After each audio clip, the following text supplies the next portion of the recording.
Welcome back to another episode of the What Have I Gotten Myself Into house project.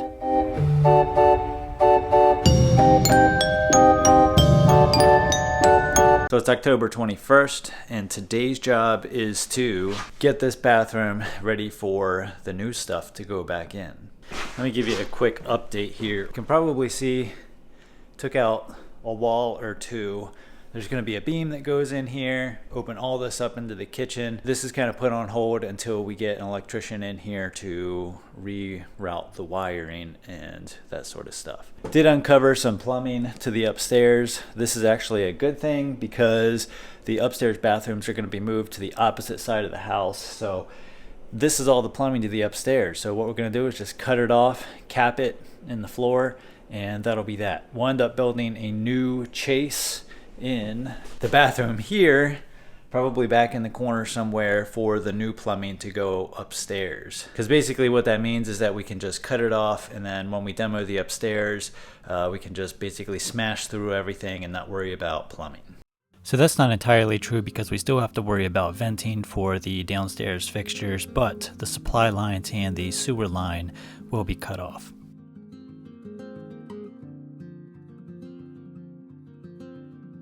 So let me go ahead and give you a quick tour of the bathroom that we're going to be working on. This is the downstairs bathroom. This will eventually become a powder room / laundry room / mud room, but for now, until we get the upstairs bedrooms done and bathrooms completed, this will become our downstairs master bathroom and laundry room. So when I initially filmed this, I really didn't have any sort of vision as to what I wanted it to be. All I wanted to do was to do the demo, get everything opened up, and get a better idea of how we wanted it to look when it was completed.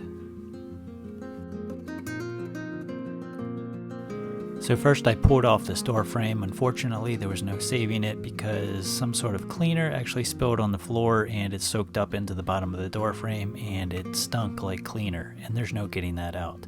So I basically just pulled the door frame off, scraped the floor. So next I scraped all of these staples out of the floor because this bathroom had carpet in it. Don't ask me why. And I pulled all the baseboards off because unfortunately there's no saving them. See, this is the kind of stuff that you'd be dealing with. And they used actual staples out of a staple gun to hold the carpet down in this bathroom. Again, don't ask me why. The best way to find all of these staples is to walk around the floor on your knees, and eventually you'll find all of them.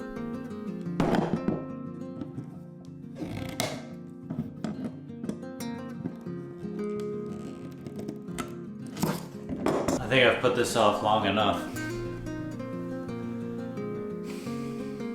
Then it was wallpaper peeling time, the most fun that you can have standing on a ladder. So the best way to do this is to pull the facing off. Hopefully it comes off in one piece and not in tiny little pieces, and then wet the glue down with either water, or I'm actually using Windex here because I have like gallons of it on hand, and let it sit, and eventually it will just scrape right off. That's the idea. Now, it doesn't always come off this easily. Sometimes the waterproof facing or the decorative facing doesn't come off. It comes off in tiny little strips. And there's tools that they make and things like that that are supposed to make it easier, and it's not. Sometimes it can be really, really time consuming, but this is coming off really nicely. This is how it's supposed to work, but 9 times out of 10 it doesn't work like this, and it turns into a nightmare. After being in the construction industry for the better part of my life, I have come to the conclusion that there are a handful of things that I will absolutely never put in my house, and we will get to some of those later on, but you guessed it, one of those is wallpaper. This is the problem with these type of things, is that once you start doing something, you kind of open up a can of worms, and you just want to do the next thing, and then the next thing, and the next thing, and next thing you know, you're waist deep in your entire house being torn apart when it just started with the bathroom. So eventually this window will come out and become a doorway, and I went back and forth on whether or not to just go ahead and do it now or to wait. But after checking at the local home store on the delivery date for exterior doors, I decided to go ahead and keep the window and just refinish it. Take off all of this ugly crap brown, if you know what I'm saying. So you may be asking yourself, how do you get the corners? My sander doesn't get in there. Well, just take a nice sharp scraper and scrape them out. So that's more or less the gist of it. Having trouble doing this because I'm trying not to get in the way of the camera, but you get the idea. So initially I had in my mind that scraping all of the finish off of this window was going to take somewhere between an hour and a half. Well, I was wrong. This took me the better part of 8 hours to scrape all of the finish off of this window.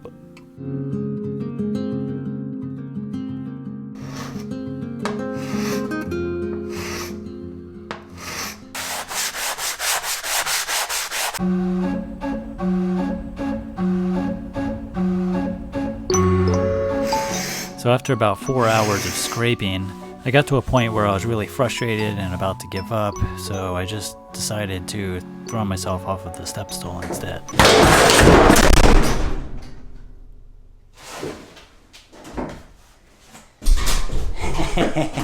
This thing's a piece of junk. It like doesn't stay, so you can step on it and it just goes like that. Alright, that's enough of that. So funnily enough, that little spill I took actually brought my morale back up, and I was able to push through another 4 hours and finish the window. And I think it turned out okay.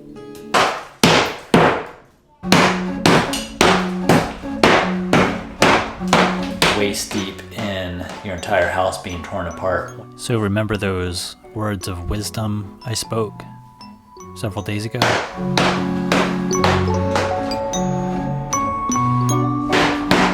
So after knocking a couple of exploratory holes into the bulkhead to see if there was anything important in there, I decided to take it out so that we could get more lighting above the vanity and mirror.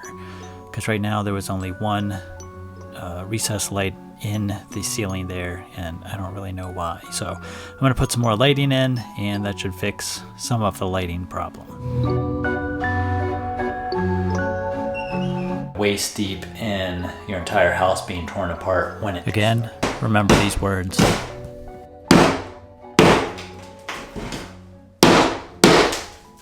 So another day passed, and after thinking about it, I decided to take out the wall where the washer and dryer was for a couple of reasons. One, there was very little lighting in the bathroom, and I wanted to add some more lighting. Reason number two is because the closet doors that I would have had to buy to cover up the washer and dryer cost about $250, which is ridiculous. So, rather than trying to hide the washer and dryer behind closet doors, I figured why not feature the washer and dryer. So here I'm just cutting out some drywall in order to get the recessed lighting cans into the ceiling. These things are really cheap. They're only like $11 or $12 a piece, and wiring them is fairly simple. Just use the switch that was already on the wall, and we have light. Now this is definitely looking much better. And now it's time to drywall everything back up.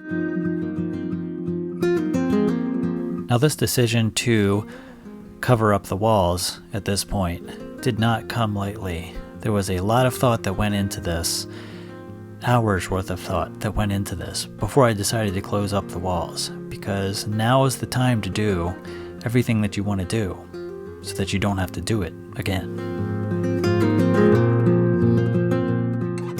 So like I said, I've been in the construction industry for practically my entire life, and I've come to the conclusion that drywall is probably my least favorite thing to do in the entire world. Especially doing drywall by yourself, especially ceilings.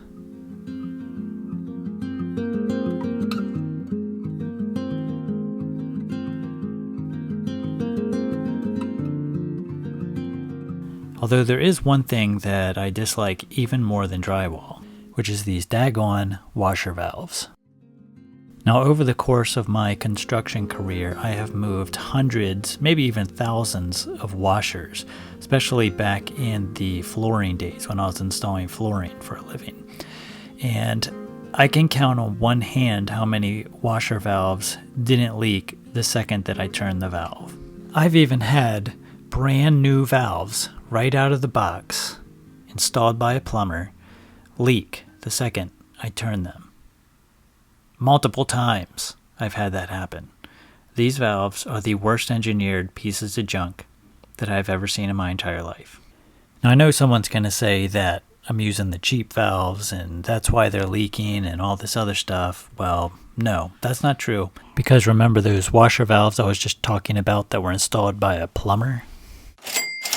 I know that eventually these valves are going to leak. So the thing here with this whole design is that this is really permanent. In order to replace these valves, I gotta have to cut a hole in the drywall and do all of this all over again. My thinking is, what if we could put an access panel in, big access panel here, all the way around, then cut a hole in the access panel door to match this, and then put the trim piece over here.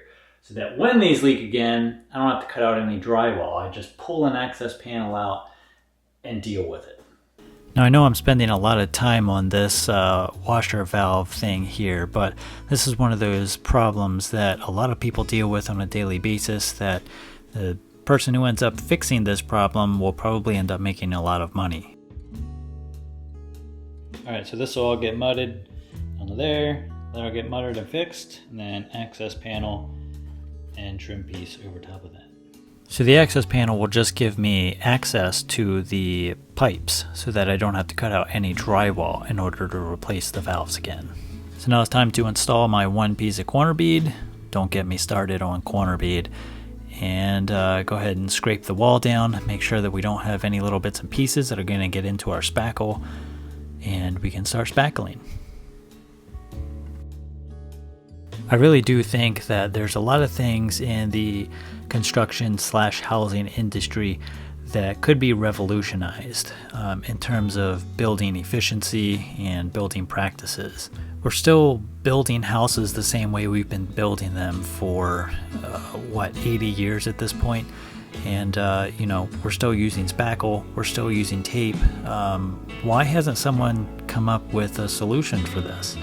And I realize that there's a lot of problems surrounding this whole subject as far as retrofitting old homes and the whole new construction thing. But again, I do think that there's a lot of innovation that is yet to come in the building and housing industry. I mean, come on, we're still building houses one stick at a time. So it's dark in here because I've got some of the breakers off and whatnot, but we have most of the taping done, and all we gotta do now is put a couple more coats of spackle on it, and we'll have most of what I call the bones completed in here. And we'll start getting to the point after the spackle, we'll be able to sand and paint. We'll be able to get to a point where we can put a lot of the new stuff back in and start making it look nice.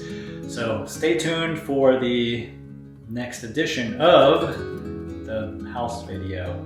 I don't know what to call it. If you have any ideas of what to call this giant project, leave it in the comments below. But until then, we'll see you next time. Thanks for watching.